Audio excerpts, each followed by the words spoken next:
کبھی کبھی غفلت چڑھ جائے نا تو ان اللہ والوں کی باتیں بڑا اثر کرتی ہیں. میں نے بھی کچھ چیزیں رکھی ہوئی ہیں، جب دل میں محسوس کرتا ہوں نا کہ کوئی غفلت چڑھنے لگی ہے تو میں پڑھتا ہوں لوگوں کو کھول کے.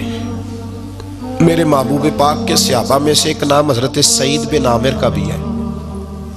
گورنر بنایا تھا یا عامل بنایا تھا حضرت عمر نے انہیں ایک صوبے پورے کا. آپ کے گورنر ہاؤس کے پاس سے گزرے تو گورنر ہاؤس پیدل چل نہیں سکتے آپ، اتنا بڑا ہے.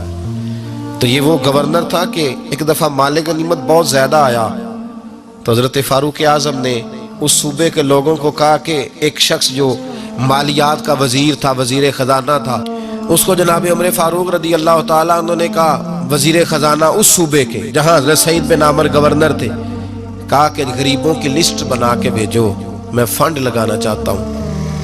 تو جب لسٹ بن کے آئی تو چوتھے نمبر پہ گورنر صاحب کا نام بھی لکھا تھا.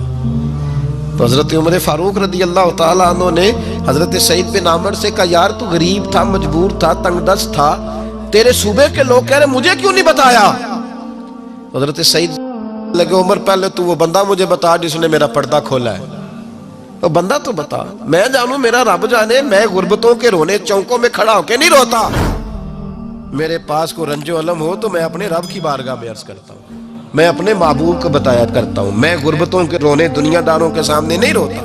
حضرت عمر گئے، گورنر صاحب کے مقرر کرنے کے بعد 2-4-5 مہینے کے بعد جب حضرت سعید بن عامر کی گورنری کو تھوڑا وقت گزر گیا تو حضرت عمر کا طریقہ تھا، گورنروں کا پتہ کرتے تھے.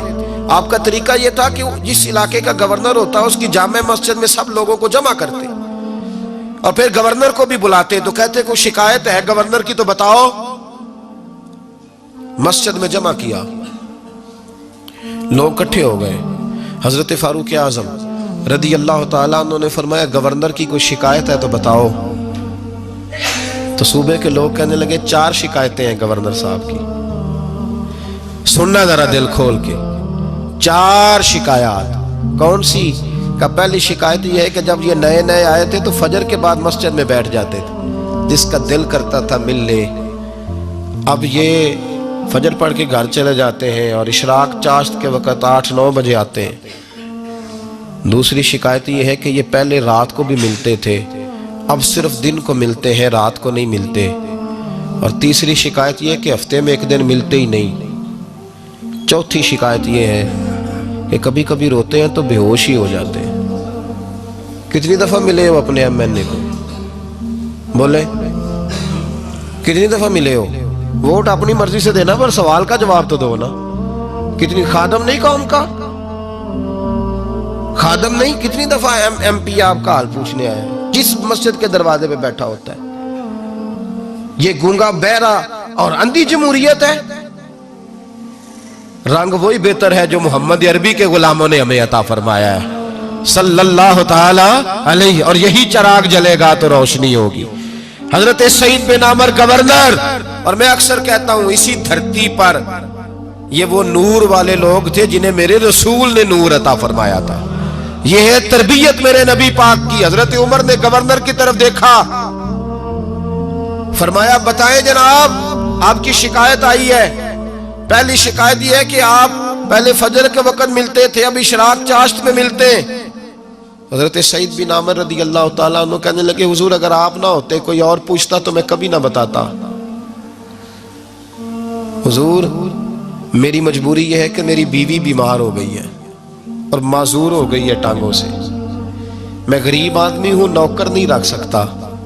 اس بھلی مانس عورت نے 30 سال میری نوکری کی ہے، اب وہ بیمار ہو گئی ہے تو کیا میں اس کو چھوڑ دوں؟ میں سویرے اٹھ کے اپنے گھر میں جھاڑو دیتا ہوں، برتن دھوتا ہوں، آٹا گوندتا ہوں، روٹی پکاتا ہوں اور اپنی باوفا بیوی کے منہ میں لقمے ڈالتا ہوں. حضور وہ پخانہ پیشاب کرتی ہے تو وہ بھی میں صاف کرتا ہوں. وہ میری ذمہ داری جو ہوئی تو ذرا دیر ہو جاتی ہے. بس پہلے سوال کا جواب آیا تو لوگ کہتے ہیں ہمارے جسم کے رونگٹے کھڑے ہو گئے. پھر کہا آپ کی دوسری شکایت یہ ہے کہ آپ ہفتے میں ایک دن ملتے نہیں. تو حضرت سعید بن عامر کہنے لگے حضور کاش یہ لوگ مجھے رسوا نہ کرتے، کاش سرعام نہ پوچھتے تو میرے اور میرے رب کا راز تھا، یہی بہتر تھا. فرمایا